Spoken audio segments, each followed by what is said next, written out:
Local authorities are still trying to locate the young boys. The Flagstaff Police Department is also working on a new partnership with Victim Witness Services, which promises to change the way Flag PD responds to domestic violence.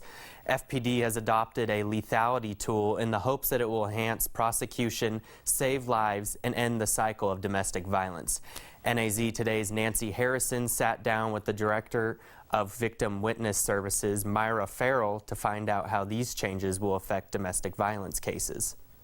And thank you for joining us. With us is Myra Ferill with Victim Witness. There's a new partnership out involving your agency and Flag PD. Tell us about it.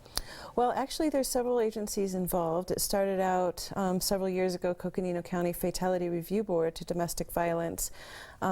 Partnered with the National Initiative for Fatality Homicides here on campus with Dr. Neil Webstale, and they did a fatality review safety assessment of Flagstaff community, which the report's called the FRASA.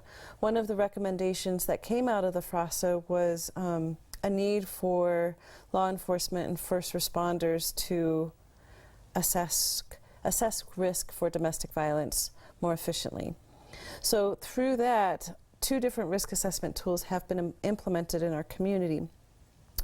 One at Flagstaff Medical Center, they're running on a pilot project right now where every person who is admitted to the ER, whether they're there for a broken leg or domestic violence, is asked a series of questions around domestic violence.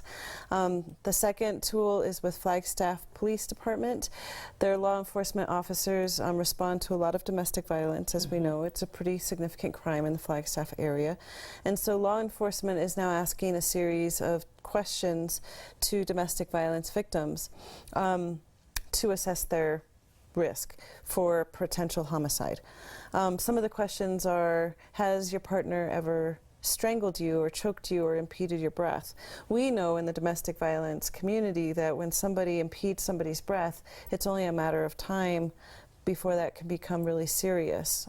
Strangulation, domestic violence is kind of a big deal. Yeah. And so it also measures coercive control. And so when these questions are answered, some of the cases come back red flagged. And so with the red flags, we have an advocate now that's housed inside the PD who will deal with all the red flag cases more quickly and more efficiently by making calls to the county attorney's office so they can oppose release. And jump on the case as soon as possible. Yes. What's the goal of the program overall? To quickly assess the victims, get them assistance? More faster. Okay. Because they're at a higher risk of domestic violence. It's a way to create more safety in our community. Okay. All right. Thank you so much for joining us, and good luck You're with welcome. the project. Thank you.